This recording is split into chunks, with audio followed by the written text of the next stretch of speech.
அனைவருக்கும் வணக்கம். Welcome to our channel பொற்காலம். இன்று பங்குனி மாதத்தின் வளர்பிறை ஏகாதசியான ஆம்லகி ஏகாதசி அன்று விரதமிருக்க முடியாதவர்கள் இந்த விரதத்தின் புராண கதையின் மகிமையை பற்றி படித்தாலோ அல்லது மற்றவர்களுக்கு எடுத்துரைத்தாலோ 1000 பசுக்கள் தானம் செய்த பலனை அடையலாம், விரதமிருந்த பலன்களையும் அடைய முடியும் என்று புராணங்கள் கூறுகின்றன. வாங்க நம்ம வீடியோக்குள்ளே போகலாம். ஆம்லாக்கி ஏகாதசி விரத மகிமை. பங்குனி மாதம் வளர்பிறையில் சுக்லபட்சத்தில் வரக்கூடிய ஏகாதசியே ஆம்லாக்கி ஏகாதசி என்று அழைக்கப்படுகிறது. ஆம்லாக்கி ஏகாதசி பற்றிய பிரம்மாண்ட புராண விளக்கம். மந்ததா என்னும் அரசன் வசிஷ்ட முனிவரிடம், ஓ முனிவர்களில் சிறந்தவரே, பங்குனி மாதத்தில் வளர்பிறையில் வரக்கூடிய ஏகாதசியின் மகிமை பற்றி விவரியுங்கள் என்று கேட்கிறார்.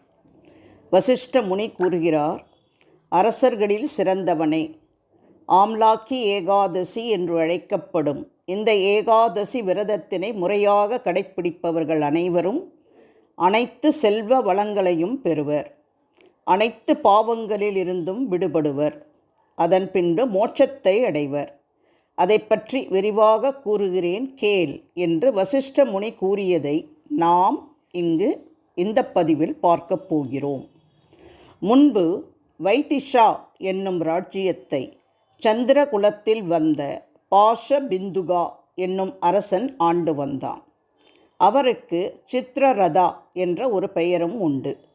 வைதிஷா ராஜ்யத்தில் 4 குல மக்களும், அதாவது பிராமின், க்ஷத்ரியன், வைசியன் மற்றும் சூத்ர குல மக்கள் அனைவரும் வேத மந்திரங்களில் சிறந்து விளங்கினர். ராஜ்யத்தின் எல்லா இடங்களிலும் ஒவ்வொருவர் இல்லங்களிலும் வேத கோஷம் ஒலித்து கொண்டே இருந்தது.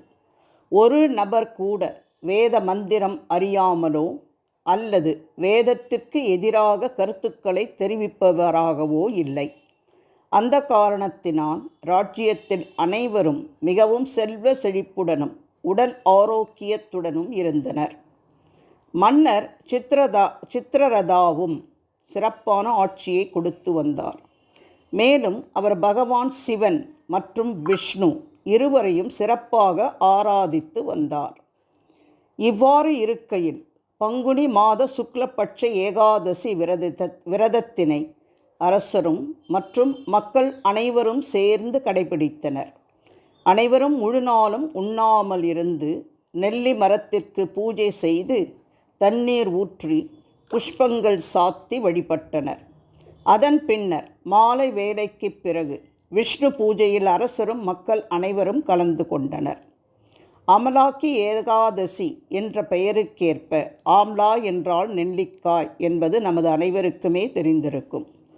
இந்த ஏகாதசி என்று நெல்லி மரத்திற்கு பூஜை செய்வதை மிகவும் உயர்வாக கூறியுள்ளதார் அரசர் மற்றும் மக்கள் அனைவரும் நெல்லி மரங்கள் நிறைந்த இடத்தில் தீப ஜோதிகள் ஏற்றி ஸ்ரீ விஷ்ணுவை வழிபட்டு பூஜைகள் செய்து கொண்டிருந்தனர்.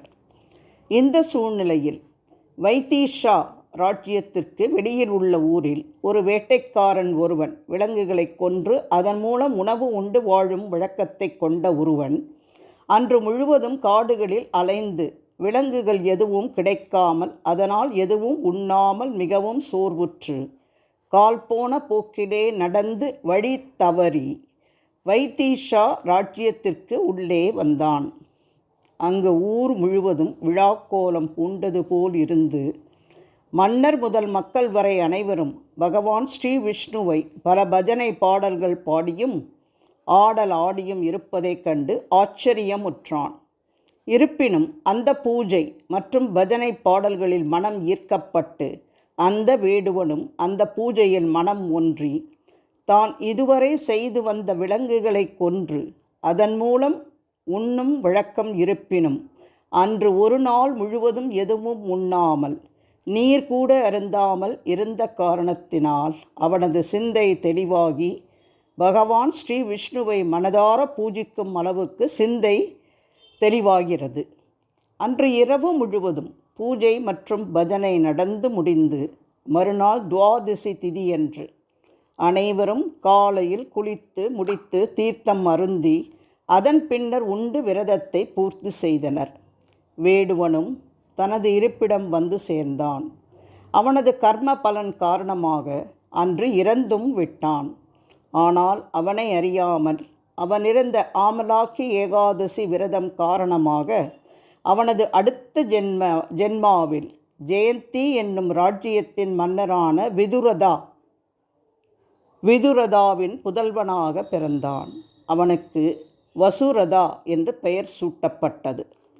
வசுரதா அந்த ஜென்மாவில் மிகுந்த பக்திமானாகவும் நாட்டு மக்களுக்கு அனைத்து நன்மைகளையும் செய்பவனாகவும் விளங்கி பல போர்களில் வென்று மிகச்சிறந்த பக்தி சாதனா செய்து புண்ணியவானாக விளங்கினான்.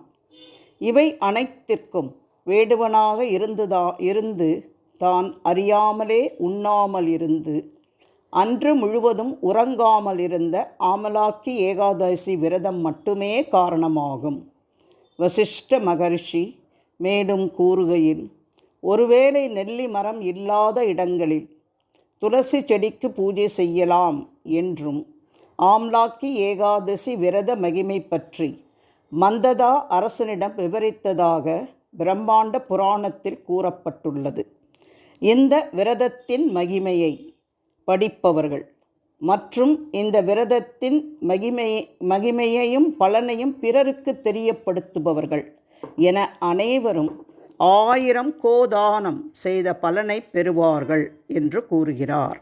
விரதம் இருக்க முடியாதவர்கள் இந்த மகிமையை விரதத்தின் மகிமையை படித்தாலோ கேட்டாலோ அவர்களுக்கு விரதம் இருந்த முழு பலனுமே கிடைக்கும் என்றும் கூறினார் முனிவர்.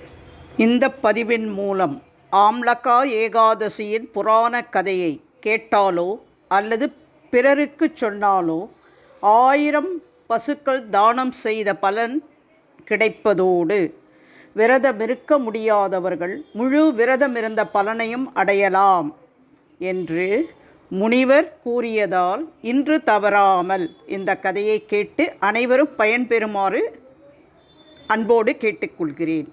நன்றி, வணக்கம். இதுவரை எங்கள் சேனலை சப்ஸ்கிரைப் செய்யாதவர்கள் சப்ஸ்கிரைப் செய்யுமாறு அன்போடு கேட்டுக்கொள்கிறேன். வேறு ஒரு அற்புதமான பயனுள்ள பதிவோடு உங்களை சந்திக்கும் வரை விடைபெறுகிறேன். நன்றி, வணக்கம்.